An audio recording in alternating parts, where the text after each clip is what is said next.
Oi, eu sou Ana Carolina Braga do canal Posso Te Mostrar. Essa é a série de vídeos sobre nacionalidade portuguesa. Olha, a gente já conversou bastante aqui com o nosso convidado, Dr. Marcos Salles, que é advogado tanto no Brasil quanto em Portugal, especialista em nacionalidade portuguesa. Tem vídeo de todos os assuntos relacionados a isso, tá nessa playlist que eu tô deixando aqui. E agora a gente vai entrar num tema que eu já pesquisei, eu confesso, tenho muito interesse em saber sobre isso e eu tenho certeza que tem muita gente que não conhece sobre isso, que é sobre a nacionalidade através de descendentes, para os descendentes de judeus sefardítas, tá certo esse nome, judeus sefardítas? Sefarditas, sefaraditas, marranos, Olha, são vários. Então, primeiro de tudo, quem são esses judeus sefarditas? Vamos lá, os judeus sefarditas foram judeus que viveram aqui na Península Ibérica. A Península Ibérica abrange a região de Portugal e da Espanha, não é? E que lá para 1490 e tanto, e depois até mais ou menos 1600 e alguma coisa, durante a Inquisição, eles foram perseguidos na Inquisição e por conta disso saíram de Portugal e se espalharam pelo mundo, né? Conhecido como uma das diásporas. Eles foram para os Estados Unidos, para o Brasil, para a Venezuela, mas a grande maioria foram para o Brasil e para os Estados Unidos. E aí, nesse ponto, eu vou deixar bem forte aqui o meu oxente, o meu vice, porque eu nasci em Campina Grande, mas sou de Recife. E o Nordeste brasileiro é onde tem a maior quantidade de pessoas que são descendentes de judeus sefarditas. Inclusive eu sou também, andei pesquisando aí na minha genealogia. Na verdade, a imensa maioria, talvez 100%, tem uma historiadora, ela infelizmente faleceu, que ela é luso-brasileira, e ela falava justamente isso, aquelas pessoas que têm os familiares mais antigos ali no Nordeste, ela disse que 100% dessas pessoas têm sangue judeu e que, portanto, são descendentes de judeus sefarditas. E essas pessoas, quem é descendente de judeu sefardita e consegue comprovar isso, tem direito à nacionalidade portuguesa. Tem direito à nacionalidade portuguesa. Por quê? Vou voltar um pouquinho aqui na história, tentar ser conciso, mas voltar. Lá para o ano 70 a.C., o imperador Vespasiano, ele sitiou Jerusalém e os judeus foram expulsos e se espalharam pelo mundo. Boa parte deles vieram para cá, para a Península Ibérica, Portugal e Espanha. E aí, naquela época, tinha as reconquistas, as guerras entre os reinados daqui de Portugal, e existia muitos casamentos por interesse, não é? E tem os reis católicos da Espanha, e na época, o rei de Portugal, o Dom Manuel, ele tinha interesse em adquirir as terras da Espanha e propôs em casamento a filha dos reis católicos de Espanha. Se não me engano, era Isabel.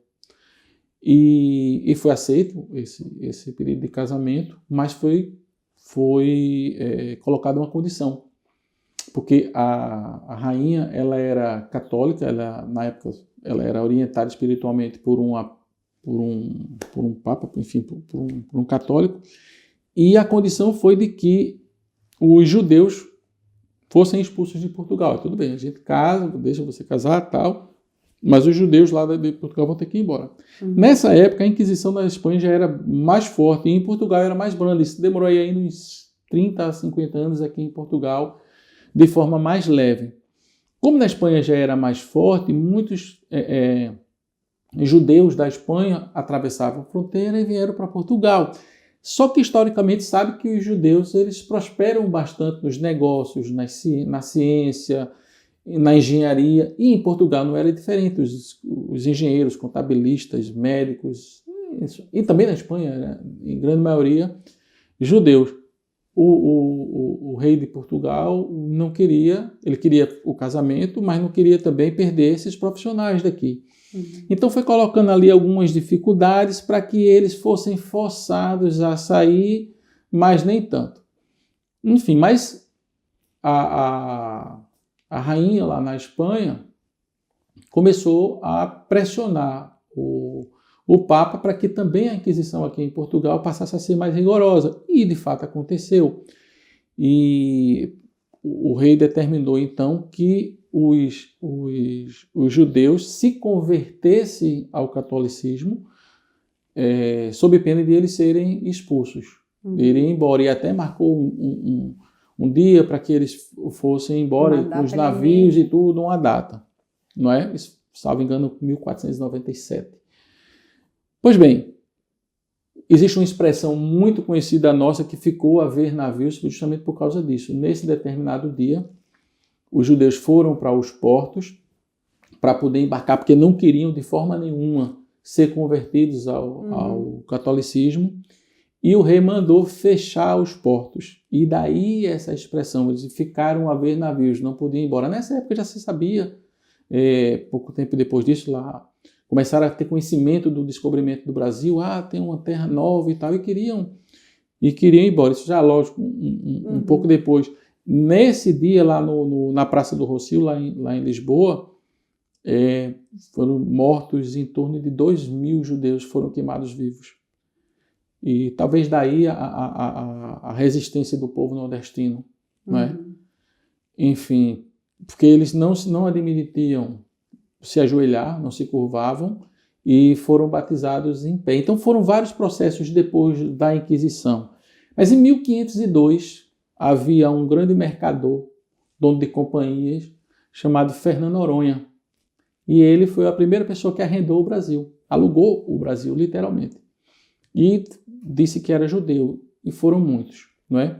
E por que o Nordeste, que é um grande celeiro de judeus sefarditas?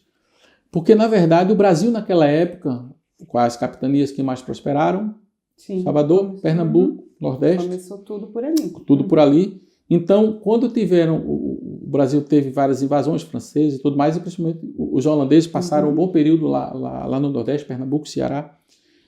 E os judeus foram para lá e fundaram a primeira sinagoga das Américas, que fica lá na Rua do Bom Jesus, em Recife. E já os holandeses eles tinham bastante tolerância com os judeus e com outras culturas, inclusive porque na época empréstimo a juros, né, eles permitiam e tal. Enfim, depois houve a retomada pelos brasileiros junto com os portugueses que expulsaram os holandeses. Isso fez com que o povo, a população, os judeus, fossem cada vez mais para o interior. Então eles espalharam-se muito pela Paraíba, pelo Rio Grande do Norte, pelo Ceará, pela Bahia pouco, não é? E outro grupo foi para os Estados Unidos, para Nova Amsterdã, e fundaram Manhattan. Enfim, durante todos esses séculos, esse povo teve que reprimir a sua cultura justamente para não sofrer a perseguição. Como houve essa perseguição muito forte, tanto na Espanha quanto em Portugal, em 2015 decidiram que, olha, nós temos uma dívida histórica com esse povo. Então vamos criar a Lei do Retorno, que era justamente esses descendentes dos judeus sefarditas que foram expulsos. E tem vários livros que tratam disso, não é? Que foram expulsos daqui da Península Ibérica. Vamos conceder a eles a nacionalidade espanhola e também a nacionalidade portuguesa, desde que se consiga comprovar documentalmente que você é descendente de um desses judeus que foi perseguido, que sofreu processo na Inquisição. Na Espanha houve uma data limite para isso, já se encerrou, infelizmente, para os espanhóis, para os descendentes de judeus que busquem a nacionalidade espanhola já não é possível, mas para Portugal ainda é possível. Né? Então, há muitos brasileiros que têm direito a essa nacionalidade portuguesa, devem ter nem ideia, que não têm ideia disso, e que desde que se consiga, hoje até tem muitos genealogistas que fazem esse trabalho, nós trabalhamos com alguns, e que buscam fazer esse levantamento, porque de fato tem que ter toda a prova documental, isso aí é reconhecido pela CIL, que é a Comunidade Israelita de Lisboa. Eles dão um certificado de que você é descendente de judeu sefardita, e com isso você pode ingressar com o pedido de nacionalidade portuguesa. Perfeito. Olha, eu não conhecia nem um décimo dessa história, assim, fiquei realmente encantada em pensar que Portugal e Espanha pudessem realmente abrir um né, para a retomada dessas pessoas descendentes, né, de pessoas que tiveram que abrir mão das suas coisas, para não ter que abrir mão da sua cultura, embora abrisse, claro, ter que sair do seu país e aí tem uma chance, então, uma dívida histórica. E aqui tem duas coisas que eu acho que são importantes ser ditas. Primeiro, que não se trata de religiosidade, de religião judaica, se trata de etnia judaica, de você ter ascendentes judeus, ou seja, essas pessoas, elas, se não tivessem sido, os seus antepassados tivessem sido forçados a ir embora, sob pena de morrerem, eles provavelmente poderiam estar aqui, seus descendentes e tudo mais, né? Esse é o primeiro aspecto. E o segundo aspecto é que, tal qual na Espanha, que teve uma data limite, aqui em Portugal também isso não vai ser para sempre. Então é importantíssimo que aquelas pessoas que tenham essa possibilidade, que busquem o mais rápido possível. E como é que a gente descobre isso? Isso que eu ia perguntar. E aí? Coisa de 1500. Como que eu chego até lá? Como que se chega lá? A tecnologia ajuda bastante, né? O ideal é que você busque um genealogista ou pessoas que trabalham especificamente com isso, mas conversa-se com os pais, busca os documentos dos avós, dos bisavós. Há costumes, principalmente, eu lembro quando eu era criança, que minha avó falava, ela varria a casa da sala para trás. Isso é um costume tipicamente judaico. Não apontar estrelas. Sabe por quê? Porque isso é interessante, que o dia do judeu, ele começa à noite. A estrela de Davi, aquela coisa. Então, como eles têm o sabato, eles têm da sexta para o sábado, que é o dia que eles guardam, eles começam, e como o calendário deles é à noite, eles começam a contar da sexta-feira à noite. Antigamente não tinha energia elétrica, para eles terem a certeza que já era o início dos preparativos, eles contavam quando tinha 3 estrelas no céu, já era o início do sábado. Então as crianças, veja que coisa, para as mães evitarem que qualquer pessoa descobrisse que naquela família tinha um judeu, ensinaram para as crianças que se apontassem para contar a estrela, iria nascer verruga no dedo. Olha que coisa! Fala-se, inclusive, que um dos motivos de o povo nordestino, principalmente no interior, ter menos estudo é porque, naquela época, os judeus que foram, eles eram poliglotas, eles falavam hebraico, falavam português, falavam muitas vezes inglês, falavam outros idiomas. Era muito fácil de identificar que aquela família era de judeus. Então, preferiram deixar que os filhos não estudassem, não aprendessem, para proteger. Então, tem muitos costumes que estão ali que a gente nem se apercebe. Mas, eita! A questão do sobrenome. Muitas pessoas falam de sobrenome. Aí já é um mito. Por quê? Primeiro que com os casamentos que foram acontecendo ao longo do tempo, esses sobrenomes eles mudam muito. Né? Vão trocando. Então hoje você pode, por exemplo, o meu nome é Marcos Aurélio Dias Salles Júnior. Eu já tenho aí Dias e Salles, que está dentro daquela famosa lista. Por acaso, o Dias é bem antigo e o Salles também, por acaso, eu como bom nordestino e paraibano, não é? Sou descendente de judeu sefardita. Mas isso não é o requisito. Por conta dos casamentos. Essa questão do sobrenome que você está falando é porque a gente já até trouxe aqui num outro vídeo, mas tem uma lista de sobrenomes que falam que são dos judeus sefarditas. Os meus 2 sobrenomes estão nessa lista aí também. Pronto. É um bom indício. É um bom indício. Mas você, sozinho não é. Porque você tem que buscar principalmente dos seus avós, dos seus bisavós, das famílias mais antigas. Por quê? Vamos lá. Os portugueses que foram para o Brasil mais recentemente, e se seu nome... Olha, esses nomes, eles são sobrenomes antigos, né? Agora, imagina que esse seu nome você herdou por portugueses que foram mais recentemente para o Brasil. Ora, esses, se fossem descendentes, os familiares deles deveriam ter fugido lá atrás. Então, muito provavelmente não será. Todavia, se você identifica que lá, entre seus avós, bisavós, trisavós, tinham esse sobrenome aí passa a ser mais relevante. Entendeu? Por isso que é importantíssimo que você busque documentos, e até porque não tem outra forma, tem que se buscar de forma documental a comprovação dessa ligação. E não precisa, isso é importante, você não pode ter de forma colateral, mas tem que ser sempre em linha ascendência. Mas não precisa ser pai, avô, bisavô, trisavô, pode ser pai, avô, tio. Entendeu? Mas você não pode pegar o irmão. Por exemplo, o meu 10º avô era casado com uma mulher e a irmã dela, a cunhada, era judia, sefardita. Tá? Eu não vou ter direito. Por outro lado, se a irmã dela era judia sefardita, ela obteve essa cultura de quem? Provavelmente dos antepassados. Então você tem que buscar até o antepassado. Agora, é lógico que como a Inquisição ela foi ali de 1490 e tanto até 1600 e tanto, vai estar os judeus perseguidos, os sefaraditas, vão estar dentro desse período desse aí. Tempo. Entendi. E aí não tem outro jeito. Para você saber, ter a certeza só procurando os documentos. Você vai buscar por documentos, você vai buscar por...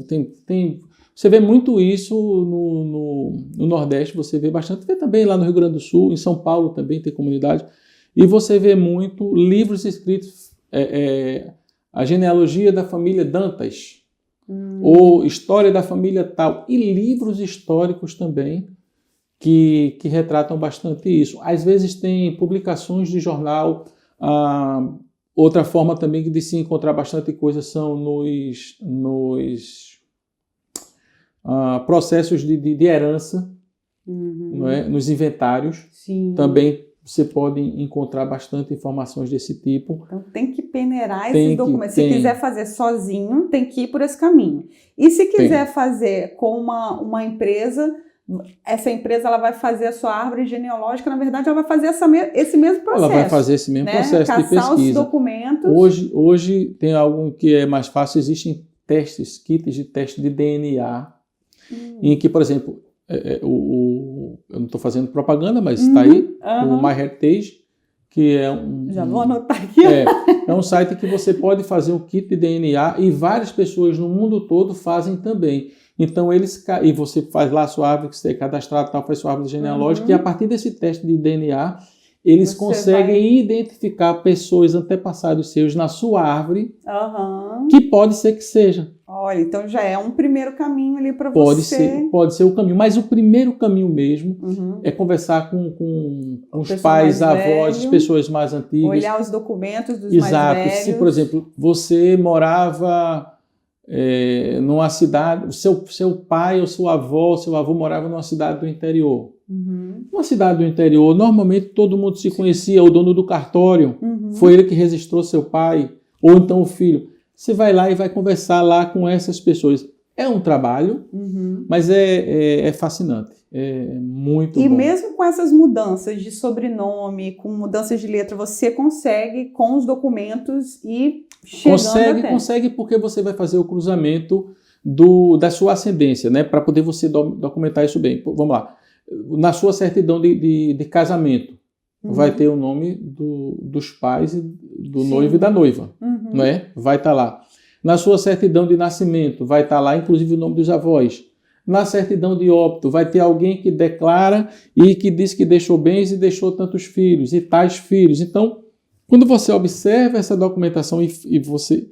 Muitas vezes você consegue achar. Há outras situações que é mais difícil. É trabalhoso, Por isso que eu indico sempre que seja feito com genealogista, com alguém que trabalhe com isso e que tenha essa especialidade. Vai fazer muito mais rápido, né, o processo, assim. E também tem um detalhe, ainda nem só isso. Já sabe os caminhos onde seguir, né? Eu não sei nem por onde começar, assim, então... E não é nem só isso, é porque há homônimos e há informações nome, né, que você, às vezes, acha que trata-se daquela pessoa, mas, na verdade, é outra.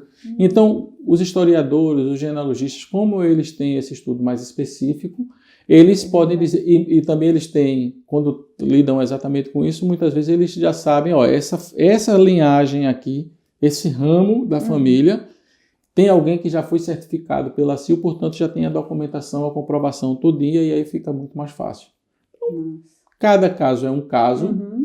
mas eu penso que não só pelo fato de buscar a nacionalidade portuguesa. Lógico, é importante, nós estamos falando de nacionalidade portuguesa, é importante, mas principalmente para você ter conhecimento da sua história, da sua origem, da onde você veio, por que você é assim, costumes que você tem hoje. Eu acho, a minha opinião é que isso é muito fascinante, eu gosto muito. Com certeza. E aí, cheguei até o judeu sefardita da minha família. Aí eu vou entrar com o processo de nacionalidade e como que funciona? Bom, é simples? Cheguei ao judeu sefardita da minha família. Aí você tem que primeiro certificar isso, tá? A certificação é feita, existe a comunidade israelita de Lisboa, que é a CIL, e tem a do Porto também. Só que a do Porto, salvo engano, eles tratam apenas daqueles que são ortodoxos. Então, dos que seguem. Normalmente só se fala mesmo da CIL, porque da de Lisboa, porque é por onde a imensa maioria dos processos Eu não são preciso certificados. seguir a religião judaica. Não, você não precisa seguir. É justamente isso. Uma coisa é religião e a outra coisa é etnia. Certo. E isso, a lei, ela foi criada como a lei do retorno para fazer uma reparação histórica. Então, você não precisa seguir a religião, tá? Mas você precisa comprovar que é descendente de judeu sefardita, através de registros, de livros, de matérias... Vou pegar todo esse documento... vão ter vários documentos que comprovem aquilo. Você entra com um pedido de certificação junto à comunidade israelita de Lisboa. Tem lá uma taxa de 500 euros, que é tida como uma doação para a CIL, né? E aí eles vão fazer a análise disso, apresentar a árvore genealógica, tudo direitinho. Com os documentos, se, tá tudo... se eles observarem que de fato você eles vão certificar que você de fato é descendente de judeu sefardita. Com este certificado, este documento, você está apta a fazer o pedido junto à Conservatória do Registro Central em Lisboa, tá? Que é a única onde você pode fazer esse pedido. Você faz esse pedido, isso depois vai para a ministra da Justiça, e que vai poder conceder a sua nacionalidade. É muito difícil, depois que eu conseguir, para ir ter essa aprovação O mais difícil é você conseguir comprovar. Né? Juntar a documentação, chegar às fontes. Mas se eu Tendo isso, se conseguir chegar, não é tão difícil assim o certificar. Tá? E certificado... Até hoje eu não tive conhecimento de ninguém que tivesse sido negado o processo. E aí você vai entrar naqueles requisitos, não ter sido condenado a sentença penal superior a 3 anos, ter qualquer envolvimento com terrorismo, enfim, os requisitos que para nós brasileiros não há dificuldade. E aí recebi minha nacionalidade, eu posso inclusive passar para os meus filhos? Aí é nacionalidade por naturalização, ela vai funcionar igualzinho às demais. Você pode passar para seu filho se for menor. O menor não pode fazer pedido de nacionalidade pela via sefardita, tá? Então ele vai ter, mas quando mas veja que vantagem. Ele como adulto, se você é descendente de judeu sefardita, ele adulto, ele é descendente de judeu sefardita. Se ele é menor, ele vai ter direito à nacionalidade por ser filho de um português. Você passou a ser português, né? Da mesma forma, o cônjuge, ele pode não ser descendente de judeu sefardita, mas é casado com uma portuguesa. Então, seu marido vai poder ter direito à nacionalidade portuguesa. Em relação aos filhos maiores, o maior vai ter a vantagem nesse caso, porque ele pode pedir diretamente, mas os menores eles podem ter a desvantagem de o tempo da lei. Quanto tempo qual vai ser o prazo limite de validade dessa lei, quando é que ela vai ser revogada. Então, se por acaso o menor ele pode pedir como filho de português, mas se não fizer e a lei for revogada e ele se tornar maior, imagina, o filho tem 17 anos, tá? Não, eu vou fazer agora não, depois eu faço. Aí... Pode encerrar o período. E a lei, nesse período, encerra, ele perdeu a oportunidade por ser filho de português e perdeu a oportunidade porque a lei revogou. Entendi. Quando se trata de nacionalidade, o que eu costumo dizer? Não perca tempo. Não perca tempo. Porque é um patrimônio. Sim. E a lei pode mudar, né? E aí pode dificultar determinadas coisas ou encerrar como a lei da nacionalidade, ao longo dos anos, ela vem buscando sempre facilitar. Mas nada impede que chegue a um ponto que epa, peraí, já deu, tá bom, vamos restringir. Então, e é sempre, eu não sei o dia de amanhã. Quando a gente fala eu vou buscar a nacionalidade e meu pai já faleceu e eu tenho meu avô vivo. Eu só posso fazer o pedido enquanto meu avô for vivo. Eu não sei até quando. Exato. Né? Então, eu costumo dizer, olha, mas eu não quero para mim. Sim, mas se você tem filho, tem neto, você sabe se eles vão querer morar em Portugal, estudar na Europa, quanta facilidade que você pode trazer para a vida dos seus descendentes pelo simples fato de você buscar uma outra nacionalidade. Então, eu penso que se você tem esse direito, quantas e quantas pessoas que adorariam ter esse direito e tantas outras que têm e que não buscam. Exatamente. E esse, então, dos judeus sefarditas, como você falou, quase 100% do Nordeste, pode ser que venha dos famílias antigas, porque depois houve...